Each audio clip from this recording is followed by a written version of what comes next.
cuando perdí a mi hijo, pensé que ya no había nada más que pudieran arrebatarme, pero me equivoqué, porque lo que vino después no fue solo duelo, fue una batalla silenciosa, cuidadosamente orquestada por la persona que más me sonreía durante el entierro. Una mujer vestida de luto, con lágrimas medidas y palabras suaves, mi nuera. Y esta no es solo la historia de cómo me quiso borrar, es la historia de cómo luché y gané. Antes de continuar, suscríbete al canal y deja tu me gusta si alguna vez has sentido que alguien intentó sacarte de lo que te pertenece. Tu apoyo es vital para seguir compartiendo historias que merecen ser contadas. Ahora escucha con atención, porque esta historia apenas comienza. El día del funeral, mientras el ataúd de mi hijo descendía lentamente y el silencio se apoderaba de todos, ella se acercó a mí. Se inclinó con una delicadeza casi fingida y me susurró: «Tienes una semana para salir». Sus palabras se deslizaron frías por mi oído, como si no estuviéramos enterrando al único hijo que tuve. Me quedé inmóvil, con los dedos apretando el programa del funeral en mi regazo, mirando al suelo como si ahí pudiera encontrar fuerzas. No respondí, no porque no quisiera, sino porque si hablaba mi voz se quebraría y no le daría ese placer. Durante el servicio, su comportamiento fue impecable. Lloró en los momentos precisos, abrazó a todos con la ternura de una actriz de cine y brindó por la vida de Aaron como si fuera una santa viuda. Pero yo notaba cada movimiento. Sabía leer su rostro mejor que nadie. Había una intención detrás de su aparente pena, un cálculo, un guión. Al regresar a la casa que compartí con ellos durante más de 7 años, noté que algo estaba fuera de lugar. Las fotografías familiares ya no estaban en las paredes. El maletín militar de Aaron había desaparecido del estante del recibidor. Y en mi habitación, la que había sido mi refugio por casi una década, todo estaba distinto. Cajones vacíos, joyero ausente, cajas con la etiqueta «Cosas de mamá», como si ya me hubieran empacado. Esa noche, ella me observó desde la cocina mientras tomaba vino y miraba su celular. Cuando le pregunté por mis pertenencias, respondió con una sonrisa cortés: «Solo estoy organizando. Puedo llamar a una empresa de mudanzas cuando estés lista».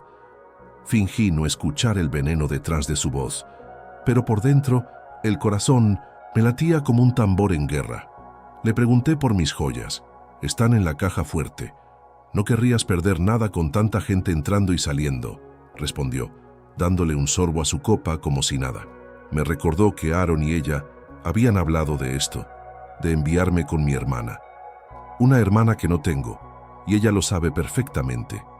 No era un descuido, era una provocación. Me refugié en el único lugar donde podía pensar, el garaje. Allí revisé las cajas que ella no había tocado aún. Entre papeles viejos encontré una carpeta con documentos médicos, bancarios, mi pasaporte, pero no estaba lo más importante, la escritura de la casa. Aquella que estaba a mi nombre, aquella que Aaron insistió en que figurara conmigo cuando la compramos y yo ayudé con la entrada. Aquello era mi escudo, y ya no estaba. A la mañana siguiente, la cocina olía a café, pero ya no era mi café. Ella estaba en la mesa, escribiendo en su portátil como si todo fuera normal. «Buenos días», dijo, con una tranquilidad ofensiva. Me limité a revisar la nevera. Mis recipientes etiquetados habían desaparecido. En su lugar había contenedores apilados con comida que no era mía. «No pedí mudanzas», dije sin mirarla. «Pero dijiste que querías hacerlo a tu ritmo. Pensé que podría ayudar», contestó mientras tecleaba sin inmutarse. En la sala, el viejo sillón reclinable de mi hijo ya no estaba. Lo habían reemplazado por un mueble genérico, de esos que no tienen alma. Su manta favorita había sido convertida en cama para el perro. Y cuando le pregunté por el sillón, se encogió de hombros. Era viejo, ya no cabía. Esos detalles eran dagas, pero cada una me hacía más fuerte. Cada cambio, cada insinuación, me empujaba a recordar que no estaba indefensa, que tenía derechos, que tenía pruebas. Solo debía encontrarlas. Fue entonces cuando recordé al abogado que Aaron me había recomendado años atrás, cuando actualizábamos Testamentos. Sin decirle una palabra a Madison, me dirigí a su oficina. El señor Holt me recibió con una mirada de reconocimiento y respeto. Le conté todo. Cada palabra, cada cambio, cada amenaza velada. Cuando le mencioné la escritura perdida, sus ojos se iluminaron. ¿Tiene constancia de su contribución financiera?, preguntó.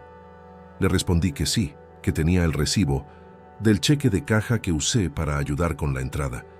Entonces tenemos algo, afirmó, y por primera vez en días sentí un atisbo de esperanza. De regreso a casa, pasé junto a Madison, que hablaba por teléfono. No sabe nada, murmuró al verme. Esa fue la confirmación que necesitaba. Subí al ático a buscar entre los recuerdos de Aaron, y allí, en una caja etiquetada compra de vivienda, la encontré. La escritura original, mi nombre, su nombre, firmada, notariada, fechada, real. Antes de continuar con la segunda parte de esta historia, asegúrate de dejar un comentario contándome qué harías tú en una situación así. ¿Confiarías en alguien como Madison? Me encantaría saber tu opinión, y no olvides suscribirte para no perderte los próximos capítulos. Con la escritura en mis manos, el miedo se transformó en estrategia. Esa noche hice copias, las escaneé, las guardé en mi correo, creé una carpeta exclusiva para mi abogado. Porque si ella quería jugar a los papeles, yo jugaría mejor. Alrededor de las 9 de la noche, apareció con 2 copas de vino. Pensé que podríamos hablar para aclarar las cosas, dijo con su mejor sonrisa. Tomé la copa, pero no bebí. Me senté frente a ella y escuché cada palabra como si ya supiera el final de la historia que intentaba contarme. Sé que hemos estado tensas, pero esta casa era para Aaron y para mí, para nuestra familia, dijo. Yo no respondí. No quiero que se ponga feo, solo quiero seguir adelante. Miré su anillo de bodas, su pose, su guión, y le pregunté, ¿hablaste con un abogado? Su rostro cambió. No lo creí necesario. Sonreí. Quizás sí. Su mirada se endureció. ¿Me estás amenazando, Helen? Le devolví la sonrisa. Solo pienso en voz alta. Y mientras ella se alejaba por el pasillo, yo revisé nuevamente la escritura escaneada. Y supe que la batalla apenas había comenzado, pero esta vez estaba lista para ganar. Esa noche no dormí, no por miedo, sino por planificación. Me quedé sentada en mi cama con la carpeta de la escritura en mi regazo, repasando mentalmente cada conversación, cada gesto, cada omisión que Madison había cometido desde la muerte de Aaron. No era solo que quisiera echarme, era que quería desaparecerme por completo, como si nunca hubiera existido en esa casa, como si mis años de ayuda, mis sacrificios, mi sangre invertida en esas paredes no tuvieran valor. A la mañana siguiente, Madison preparaba su café como si nada. Tenía el rostro impecable, el cabello perfectamente peinado, el mismo aire de viuda elegante que usaba como escudo. Me ofreció una taza con cortesía fingida. La rechacé. Me senté a su lado con la carpeta cerrada en las manos. Ella fingió no notar nada. Tecleaba en su laptop, revisando algo que no me mostró. Yo sí la observaba, y en ese momento me di cuenta de que no solo estaba planificando mi salida, estaba limpiando el camino. El sillón de Aaron, su ropa, su olor, todo estaba desapareciendo de la casa como un eco borrado. Me levanté sin decir palabra y me dirigí al estudio que él usaba. Allí, en el tercer cajón de la archivadora, encontré una carpeta con documentos de refinanciamiento recientes, fechados hace menos de un año, con ambos nombres, el mío y el de Aaron. Y algo crucial, Madison no figuraba en ningún documento. Eso era oro. Volví a escanear todo y lo guardé en la nube. Ya tenía una base sólida, la escritura, el comprobante de mi pago inicial y los documentos del préstamo. Ella podía llorar, fingir, manipular, pero no podía borrar mi nombre de esos papeles. Esa misma tarde, mientras caminaba por el pasillo, escuché su voz al teléfono en la habitación de invitados. Sí, sigue aquí. No tiene ningún derecho real, pero se cree la dueña. Sus palabras eran cuchillas, pero me mantuve en silencio. Hice ruido al pasar por el pasillo para que supiera que la había oído. Se sobresaltó y al verme, dijo con una sonrisa débil. «Todo bien», le respondí con calma. «Ten cuidado con lo que dices. Las paredes oyen». Y fue entonces que decidí que no esperaría más. Fui al abogado, le llevé todo: las fotos, los documentos de refinanciamiento, las copias de la escritura. Holt revisó cada hoja con precisión quirúrgica. «No tiene capacidad legal para desalojarte. Su nombre no aparece en ningún documento. Tú tienes respaldo financiero y habitacional. Podemos presentar una demanda preventiva». Asentí con firmeza. Ya no se trataba de miedo, se trataba de estrategia. Volví a casa con una paz distinta, una que no venía de la resignación, sino del control. Al entrar, Madison estaba en el sofá, doblando ropa. «¿Fuiste a algún sitio?», preguntó.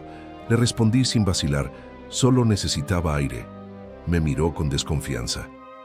«Parece que te sientes muy segura de ti misma últimamente». Sonreí.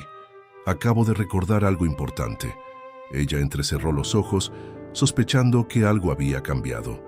No podía imaginar cuánto. «Si llegaste hasta aquí, cuéntame en los comentarios qué te parece la historia. ¿Crees que Helen está haciendo bien en enfrentar la situación legalmente? ¿Tú qué harías en su lugar?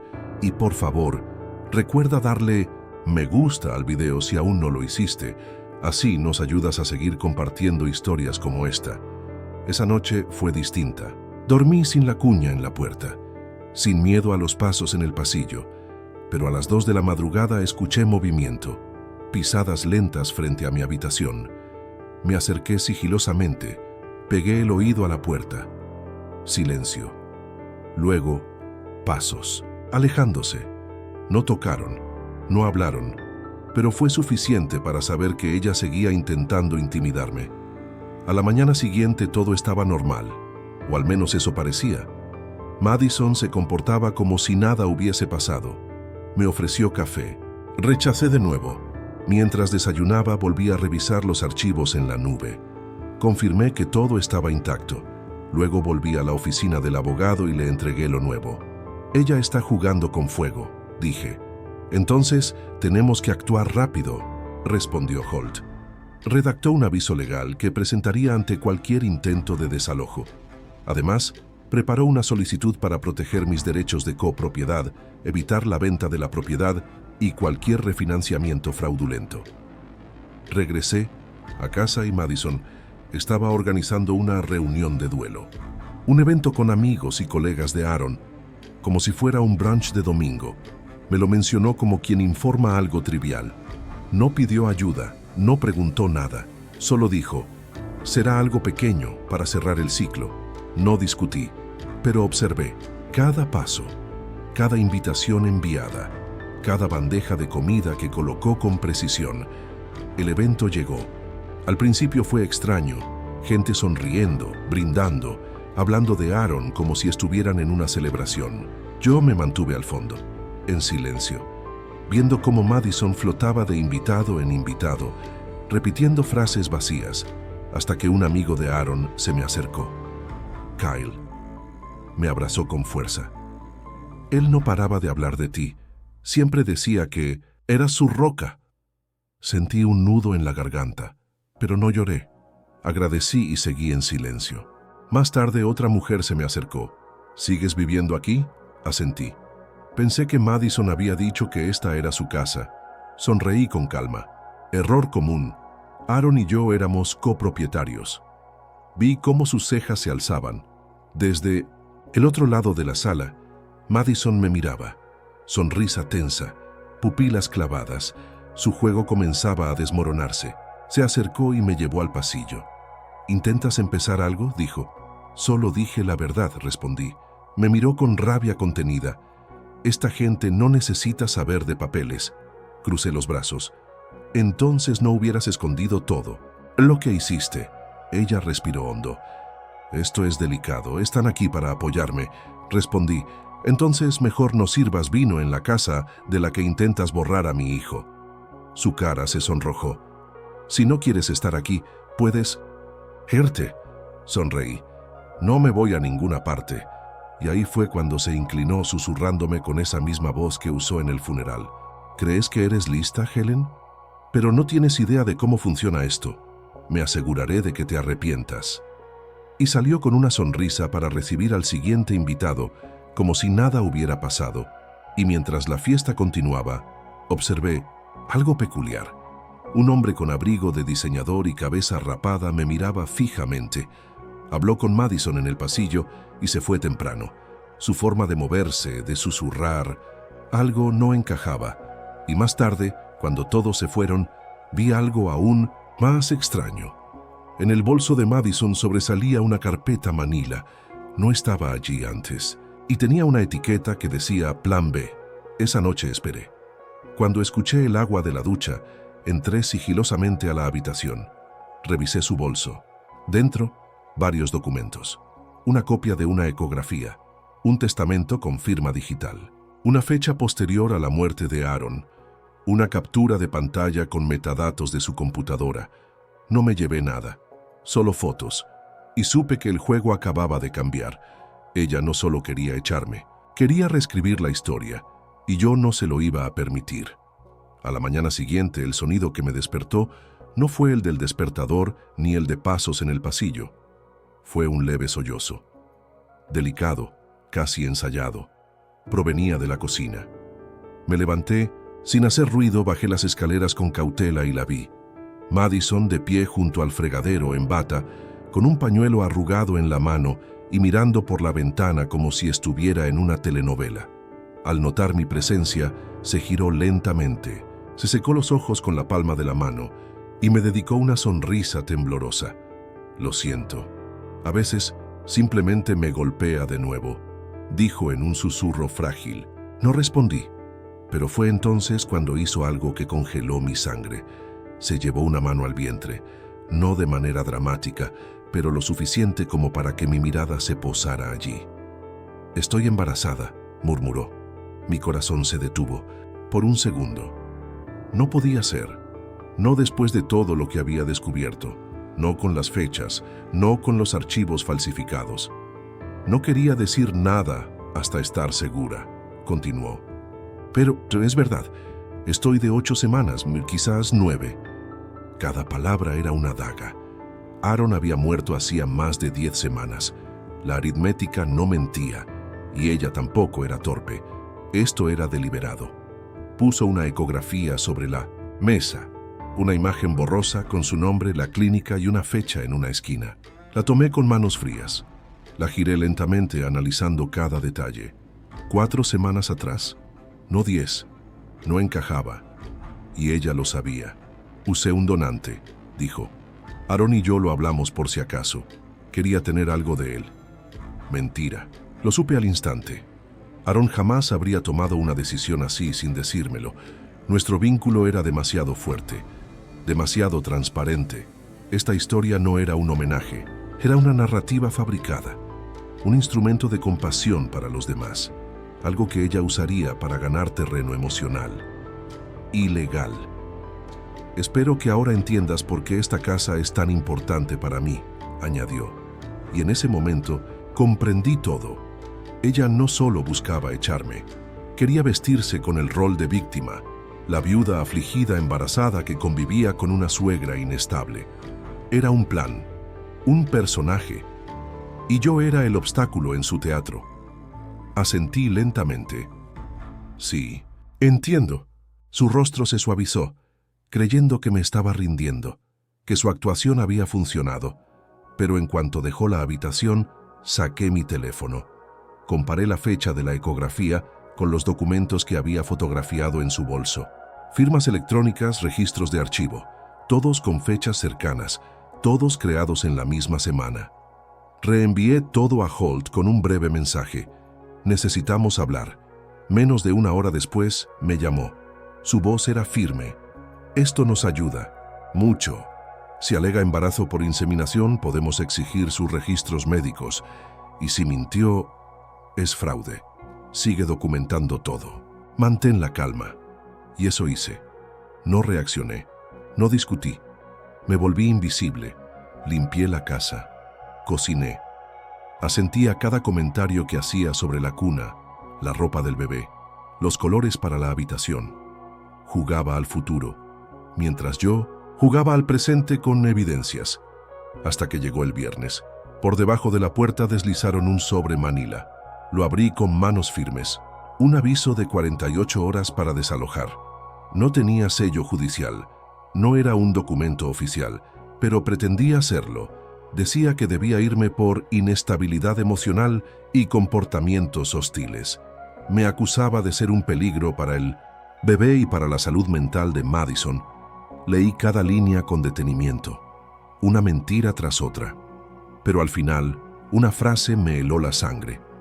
Si no abandona la propiedad, las autoridades serán notificadas. Ya no era una advertencia, era una amenaza. Doblé el documento con precisión. Lo añadí a mi carpeta y conduje directamente a la oficina del abogado. «Esto es grave», dije. Holt lo leyó, frunció el ceño y murmuró: «Esto ya no es civil, es una falsificación documentada». Le conté todo: la ecografía falsa, las fechas, las conversaciones al teléfono que había escuchado, las declaraciones manipuladas. Su expresión se endureció. Ya no estábamos en un simple conflicto por propiedad. Esto es fraude sucesorio, litigio serio. Le pregunté qué podíamos hacer. Solicitar una citación judicial para revisar sus registros digitales, médicos, bancarios y de comunicaciones. Si logramos probar que manipuló pruebas, no solo pierde la propiedad, puede enfrentar cargos criminales. Le pregunté si un juez aceptaría. Con esta acumulación de evidencias no solo aceptará, estará obligado. Respiré hondo. Por primera vez no sentí dolor ni miedo. Sentí determinación. De camino a casa pasé por una imprenta. Mandé hacer 3 copias de todo: la escritura, el refinanciamiento, la ecografía falsa, el testamento manipulado, las capturas de pantalla, los nombres de los testigos. Titulé El expediente, Madison. Una copia la guardé en mi caja de seguridad, otra en la oficina del abogado y otra bajo la tarima de mi armario. Esa noche, Madison reía en videollamada desde la cocina. Hablaba de una oportunidad inmobiliaria y decía: «Tendré acceso total a la casa en 2 semanas». La escuché desde la escalera y entonces entendí. No quería la casa para vivir, quería venderla. Y yo era el único obstáculo. Entré en la cocina. Ella me miró. «¿Necesitas algo?», preguntó. Le respondí: «Solo un aviso. Si llega otro sobre, asegúrate de que tenga sello judicial. Si no, va directo a mi abogado». Su rostro palideció. «¿Ahora me estás amenazando?». «No. Tú iniciaste la guerra de los papeles. Yo solo sigo las reglas legales». Subí las escaleras y cerré la puerta sin darle la oportunidad de responder. Y esa noche hice una última cosa. Accedí al viejo correo de Aaron, aquel al que tenía acceso cuando lo ayudaba a buscar trabajo. Usaba su canción favorita como contraseña. Funcionó. Entre mensajes viejos, encontré una carpeta llamada Patrimonio. Dentro, un archivo PDF. Borrador de testamento. Febrero 2023. Lo abrí. Y el mundo se detuvo. La firma no era suya. El sello notarial estaba recortado y pegado. Y lo más grave, el testamento dejaba todo a Madison. No me mencionaba en absoluto. Fechado una semana después de su muerte. Pero el archivo digital llevaba su nombre, Madison K. Drafts. Lo reenvié al abogado, sin un solo temblor en la mano. Y escribí: «Falsificó el testamento. Antes de cerrar esta parte, quiero pedirte que si llegaste hasta aquí, te suscribas al canal si aún no lo hiciste. Comparte esta historia con alguien que necesite recordar que la verdad, aunque tarde, siempre encuentra su camino». Y dime en los comentarios, ¿alguna vez tuviste que enfrentar una mentira así de grande? A la mañana siguiente, Holt me llamó antes de terminar mi desayuno. «Hoy presentamos la demanda». Así, todo pasó de una defensa silenciosa a una ofensiva legal. Ahora teníamos documentos, firmas, fechas, archivos digitales. Teníamos la verdad. Y por primera vez desde que enterré a mi hijo, sentí que estaba ganando. A mediodía de ese mismo día, algo cambió en el ambiente de la casa. Era imperceptible para cualquiera más, pero yo lo sentí. Madison dejó de fingir indiferencia. Empezó a mostrarse extrañamente amable. Me ofreció preparar el almuerzo.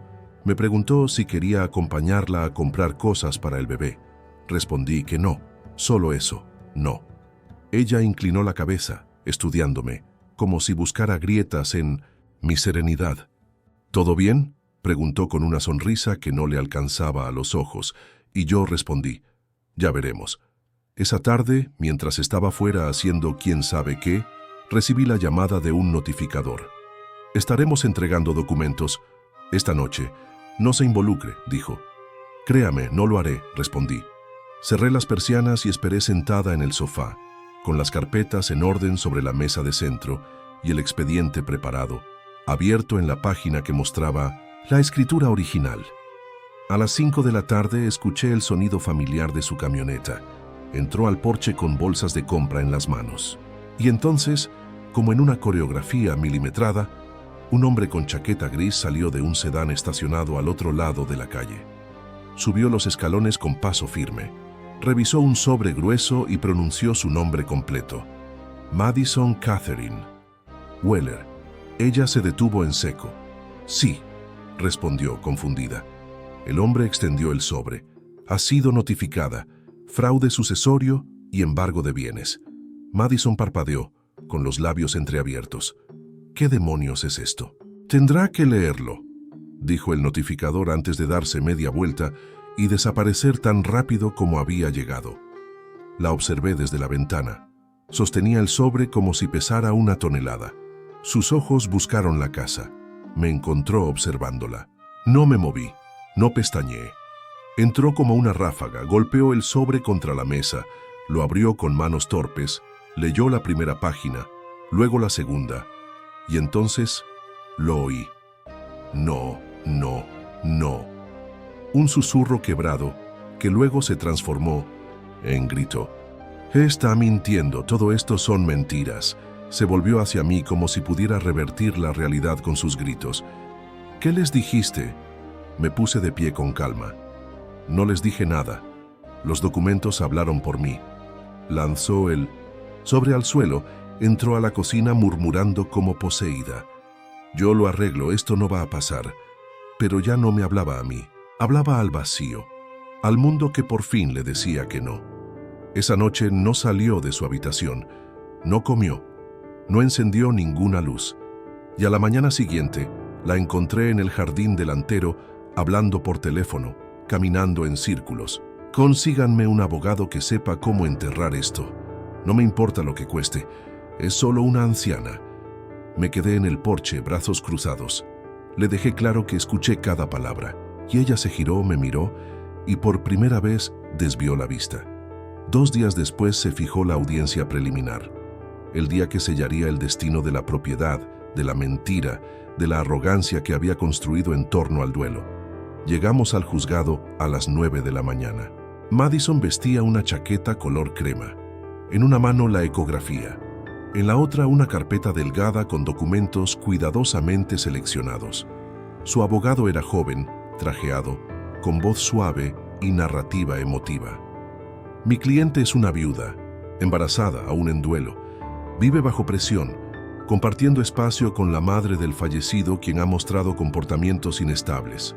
Pero cuando Holt tomó la palabra, su voz era roca. Desplegó las pruebas con precisión, comparaciones de firmas auténticas y falsas. Los metadatos que mostraban que el testamento fue redactado desde el portátil de Madison. El registro de 1900, refinanciamiento donde ella no figuraba. La historia se desmoronaba con cada documento. Cada hoja era una estaca contra su versión. Y luego llegó el momento clave. La escritura. Mi nombre. Firmada. Notariada. Archivada. Su señoría, dijo Holt, mi clienta ha sido copropietaria desde el inicio. Tiene registros bancarios, recibos y testigos. La señora Weller ha intentado suplantar documentos, manipular registros y presentar un embarazo sin respaldo médico como prueba emocional. El juez, un hombre de mirada dura y voz templada, revisó los expedientes. Abogado, esto es clarísimo, dijo finalmente. Se levanta la congelación temporal sobre la propiedad. Helen conserva la copropiedad legal. Todas las demandas de desalojo son nulas. y el testamento presentado será investigado por posible fraude documental. La postura de Madison colapsó, los hombros caídos, los labios tensos. Se giró hacia su abogado como si esperara otra respuesta. Él solo bajó la mirada. Salimos de la sala sin palabras. Holt me miró y dijo: «Ahora veremos si se resiste o hace las maletas». En el coche revisé mi teléfono. Un correo electrónico del sistema judicial confirmaba el reconocimiento de copropiedad. Sonreí, no por venganza, sino por alivio. Podía fingir, podía actuar, podía manipular, pero ahora la ley sabía quién era realmente. Y eso nadie podía cambiarlo. La casa estaba más silenciosa que nunca al día siguiente. No era paz, era una calma tensa, como el ojo de una tormenta. Entré a la cocina y la vi allí, sentada en la mesa vestida de negro, con una taza de café intacta y una libreta abierta llena de nombres y números. «¿Crees que has ganado?», preguntó sin levantar la vista. Me serví café sin responder. Dejó que el silencio se estirara, como si necesitara llenarlo con su propia narrativa. «¿Crees que solo porque un juez creyó tu historia, esto terminó?». Me giré y respondí con firmeza. No era una historia, era la ley. Ella se levantó con tanta violencia que la silla chirrió contra las baldosas. «No puedes robarme todo», la miré. «Intentaste borrarme de una casa que ayudé a construir, de una vida que formé parte cada día, y usaste un testamento falso y un embarazo aún más falso para lograrlo». Se quedó paralizada. Luego intentó suavizar el tono. «Estaba de luto, no lo entendí». «Ya no», dije, «porque el drama murió y ambos lo sabemos». Me acerqué. «Recoge tus cosas. Te estoy mostrando un respeto que tú nunca me diste». Todavía no llamé al sheriff. Ella abrió la boca pero no dijo nada. Tomó su teléfono y salió de la casa furiosa. Me senté a tomar mi café, saboreándolo sin el nudo en la garganta. Y en esa calma, entré en la antigua habitación de 1900. Cerré la puerta y me senté al borde de su cama. Miré las paredes que él mismo pintó, y fue ahí donde encontré algo que no esperaba. En el cajón superior, una hoja doblada, escrita a mano, sin firmar, con su letra, fechada 3 semanas antes de morir. «Si algo me pasa, quiero que sepas que lo siento». Mis ojos se llenaron de lágrimas. La carta hablaba de su culpa, de cómo sabía que Madison lo había aislado, de cómo lamentaba que yo sintiera que ya no podía contar con él. Terminaba con una frase que me atravesó el alma: «No dejes que se lo lleve todo. Esta casa siempre fue nuestra, no suya. Haz lo que tengas que hacer, mamá». Escaneé la carta, la guardé junto a la escritura y supe que con eso ya no había vuelta atrás. Si esta historia te conmovió, no olvides suscribirte al canal para seguir escuchando relatos que merecen justicia. Déjame un comentario contándome qué fue lo más impactante para ti hasta ahora. Y si crees que Helen está haciendo lo correcto, ayúdanos compartiendo esta historia con alguien que necesite recordar que la verdad siempre sale a la luz. Al atardecer de ese mismo día, Madison regresó. No con maletas, no con disculpas. Regresó con el rostro tenso, cargado de furia contenida. Entró a la cocina, me miró fijamente y dijo sin preámbulos: «Te vas a arrepentir. Iré a la prensa. Les diré que intimidaste a una viuda embarazada». «No». Me moví. Dejé la taza de té sobre el platito y respondí: «Entonces mostraré las fechas de la ecografía, los metadatos del testamento y la carta que me dejó Aaron». El color se le esfumó del rostro. No sabía nada de la carta. Eso era evidente. Su boca se abrió ligeramente, como si hubiera visto un fantasma. «¿Estás fanfarroneando?», preguntó en voz baja, casi con un dejo de súplica. «Pruébame», dije. Y di media vuelta. Ella se quedó de pie, paralizada, antes de salir dando un portazo tan violento que un marco cayó de la pared del pasillo. Lo recogí, lo volví a colocar y seguí con mi noche como cualquier otra. Mientras la pasta hervía, le escribí a Holt: «Encontré una carta personal. Refuerza el motivo. La reenviaré». Su respuesta llegó en segundos: esa prueba de balas». Y esa noche, por primera vez en meses, dormí con la ventana abierta. sin la cuña en la puerta, sin la llave bajo la almohada. Dormí con el corazón tranquilo. El aire entraba fresco, sin tensión, sin sospechas, sin miedo. El domingo por la mañana oí el arrastre de cajas por el pasillo. Frente a la habitación de Madison había pilas de cartón, algunas etiquetadas con apuros, otras apenas cerradas con cinta. Cajas que parecían haber sido empacadas sin pensar, sin plan, sin poder.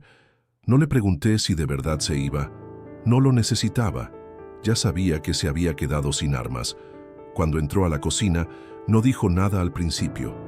Revolvía un cajón como si buscara algo que nunca había estado ahí. Finalmente me miró. Saldré el viernes. Asentí. Ni sonrisa, ni ironía. Solo calma. Ella añadió, puedes recuperar tu casa. La miré. Nunca fue tuya para darla. Y eso la quebró más que cualquier grito. Sus ojos brillaron un instante. Luego, bajó la mirada como si buscara una palabra que no lograba encontrar. Caminé junto a ella y puse agua para el té. No por dramatismo, sino porque de verdad quería una taza caliente. Y porque había aprendido que lo más poderoso que me quedaba era seguir viviendo como si ya se hubiera ido. Esa tarde, 2 amigas de 1920 Madison vinieron a ayudarle con las cajas. Las oía cuchichear en el pasillo. Está loca. ¿Y cómo viviste con ella todo este tiempo? No respondí. No valía la pena. No era necesario. A la mañana siguiente, intentó una última jugada. Llamó a Kyle, el viejo amigo de Aaron. Le dejó un mensaje de voz donde afirmaba que yo había inventado todo, que Aaron nunca me quiso en la casa, que yo estaba abusando de una viuda en duelo para quedarme con su herencia. Lo que no sabía era que Kyle ya había hablado conmigo, ya había visto los documentos judiciales, ya había leído la carta de Aaron. Me reenviaron el mensaje con una sola línea. Está desesperada. No respondí, porque ya no había nada que responder, y para el jueves su coche estaba cargado, las últimas bolsas, el último suspiro. Su rostro estaba pálido, el maquillaje manchado, como si por fin entendiera que lo que había perdido no era solo legal, era personal, era público y era permanente. Se detuvo en la puerta con una última bolsa en la mano. Me miró. No tienes que hacer esto. Le respondí con serenidad. Tú tampoco. Ella retrocedió como si no esperara esa respuesta, como si hubiera deseado que gritara, que llorara, que le diera una razón más para pintarme como la villana, pero yo no iba a concederle ese favor. Me quedé allí, firme, observándola, procesando en tiempo real que había jugado todas sus cartas y las había perdido. ¿A dónde se supone que debo ir?, preguntó, al borde de la súplica. A cualquier lugar que no sea aquí, respondí. Y cerré la puerta, no por crueldad, por finalización. La observé desde la ventana mientras se quedaba inmóvil en el porche, 1 minuto entero. Luego bajó los escalones, cerró de golpe el maletero y se marchó sin mirar atrás. No lloré, no sonreí, no me sentí triunfante. Me sentí agotada, y cuando el sol se puso, apagué la luz del porche, cerré con llave y me permití sentarme en silencio. Por fin, sin escuchar sus pasos, sin mirar sobre mi hombro, porque por fin se había ido y la casa volvía a ser mía. No solo en los papeles, en la esencia, en la paz. Pensé que ese era el final, hasta que volví a entrar a la sala y vi algo sobre la mesa de centro. Una pequeña memoria USB, plateada, sin etiqueta, como un cebo, y supe de inmediato que Madison no la había dejado por accidente. Ninguno de sus movimientos era accidental. La observé un largo rato. No la toqué. Pensé en tirarla, en ignorarla, pero después de todo lo que había sobrevivido, no podía cerrar esta historia con un cabo suelto. Así que la conecté a la vieja laptop de Aaron, aquella que nunca toco porque aún huele a él. Dentro había una sola carpeta, sin contraseña. Un archivo titulado Ábreme era un video. Al principio granulado, luego nítido. Madison sentada en la oficina de Aaron, en la misma silla donde yo revisé mis correos esa mañana. Miraba directamente a la cámara web. Sí, ¿estás viendo esto? ¿O me fui o crees que ganaste? Su tono era tranquilo pero arrogante, como si aún jugara una partida mental. Quizás me pasé de la raya, pero nunca fuiste más que una huésped que se quedó demasiado tiempo. Aaron, quería pedirte que te fueras antes de morir. Simplemente no tuvo las agallas. Pausé el video, cerré los ojos, mi mandíbula apretada, porque incluso ahora intentaba sembrar dudas. Aún quería aferrarse al único lazo que nunca lograría romper, el vínculo entre una madre y su hijo. Reproduje el final. Puedes quedarte con la casa, Helen, pero esto nunca lo olvidarás. Cerré el portátil, tomé la memoria USB, la tiré a la basura y borré el archivo. No por miedo, no por rabia, sino porque ya no necesitaba recordatorios. La guerra había terminado. La casa estaba en silencio y todas las habitaciones volvían a ser mías. Esa noche, desempaqué las últimas cosas que Madison había etiquetado como mudanza. Volví a poner la foto de Aaron en la entrada. Encendí una vela en la cocina. Me senté a la mesa sola pero sin sentirme sola. Solo presente, solo libre, y mientras sorbía el té, mirando por la ventana hacia el porche que ella alguna vez intentó reclamar, susurré: mi casa, mis reglas. Y sonreí, porque por primera vez desde el funeral podía respirar en un espacio que me pertenecía por completo. No porque luché por él, sino porque jamás permití que me lo arrebataran.